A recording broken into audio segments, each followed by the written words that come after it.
अस्सलाम वालेकुम दोस्तों, जर्मना के काम वेखो तुसी। क्रिसमस का दिन कल और अज और अपने अपने मजहबी इतकादात की बुनियाद पे देखो उन्होंने किस तरह सैलीब्रेट कर रहे हैं। पिछे बैक ते प्राइवेट घर नज़र आ रहा है, वो बालकोनी दे विच बाबा जी दाड़ी वाले जिहड़े मशहूर ने इन्हां दी क्रिसमस के हिसाब नाल ते नाल उत्ते वड्डा जिहा ग्लोब लगा है कि उन्होंने अपने गार्डन दे विच देखो किस तरह तरह दे सजावट कह लो या अपनी मजहबी बुनियाद पर जो उन्होंने कोई जिक्र मिलता है बाइबल च, उन्होंने जानवर तरह तरह के लाइटनिंग करके खड़े किए ने। गड्डी है, फिर वो रेड कलर का बाबा, ये भी कोई हिस्टरी इन्हों की खास, फिर हिरन, फिर देखो ये हूँ ये हिस्टरी की है कि ये असी तो खैर की स्टडी नहीं की, लेकिन जोड़ा बंदा जानता है या जिन्हें पढ़िया वो दस सकता है कि ये हिस्टरी है। लेकिन जी सजावट है वो असी इतने लाइव देख रहे हैं। ए देखो इन्हों का नॉर्मल घर जान का रस्ता है, पिछे बैक ते वो अगे जरा उन्होंने कहते ने वाइनाख्टमन चिट्टे रंग के बर्फ का बना के उत्ते लाइटिंग, और फिर रेड ये कोई खास हिस्टरी इनू एक क्रिसमस दे नाल इनू जोड़िया, इन्हों की की हिस्टरी है ये भी गौर करना पेगा। रेड कलर का उन्हें कपड़े जो पाए ने, चिट्टी दाड़ी, तो बाकी जोड़े सारे दरखत है। फिर इन्हों का एक पौधा लगाते हैं ग्रीन कलर का हर घर दे विच लिया के, और वो फिर लाइटनिंग और बाकी है जी मनारे शनारे या छोटे छोटे जानवर जोड़े ने। वो मेरा ख्याल है कोई बंदा जोड़ा इन्हों की हिस्टरी पढ़ चुकिया वो बेहतर दस सकता है। तो जे असी अगे चलीए इस पासे वाल, इन्हों वेख के फिर इन्हों के जोड़े हमसाए ने उन्होंने भी वही काम अपने घर के गार्डन में देखो उस तरह ही खूबसूरत तरीके से सजाया है।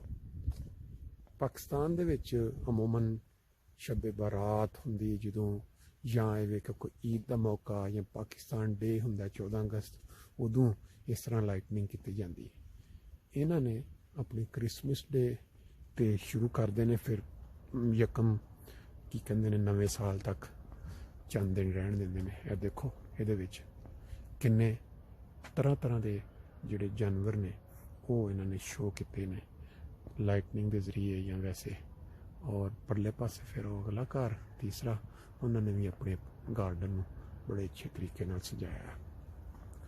हुण ये उत्ते बंदा की कमेंट्स दवे की ये उत्ते राय दवे, इन्ना ही कि हर मज़हब जड़ा या हर कल्चर जड़ा उदियां अपनी अपनी रवायात ने, उन्होंने किस तरह वो सैलीब्रेट करते हैं, किस तरह उन्होंने मनाते हैं। इस दफ़ा कोरोना की वजह तो सिटी लैवल ते गौरमेंट लैवल ते ये नहीं होया ज़्यादा, लेकिन प्राइवेट लोगों ने फिर भी उन्होंने अपनाया। मैं एक बंदे नूं पुछया जिहड़ा इत्थे रहिंदा, वो कहंदा जी जिहड़ा वाइनाख्टमन रेड कलर का इहदी हिस्टरी च मिलता है कि ये सारे लोगों नूं बचांदा है मुश्किल दे विच और मदद करता है जो कोई भुखा होवे या कोई बंदा, तो फिर उन्होंने ये हिस्टरी बाहर पढ़ के पता दसदा। हुण तुहानूं अपने घर देसी लै चलने जिथे अज इंतजाम खाण पीण का कल सी एक, और अज भी इस क्रिसमस से 2 दिनों तो फायदा उठाया गया। काफ़ी लोगों ने छोटे छोटे घर भी की अपनी, देख लो पता लग जाता छोटी लाइटनिंग तो वड्डी लाइटनिंग का। उन्हें सादा घर है, उन्होंने अपनी सताहत के मुताबिक काम किया। जिन्हों के खरोड़े जड़े ने ना कमजोर ने ना, क्रिसमस तो second day enjoy fun.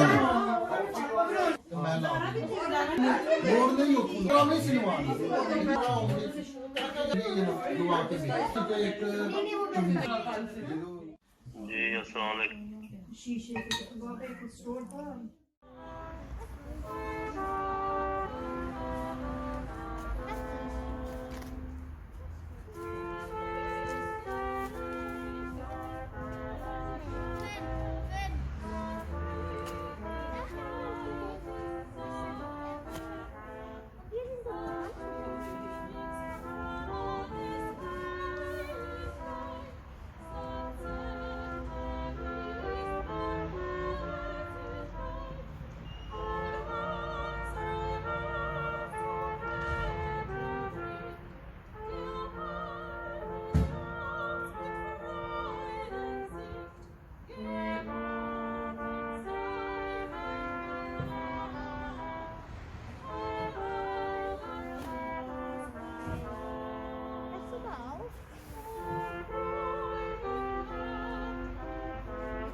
Christmas.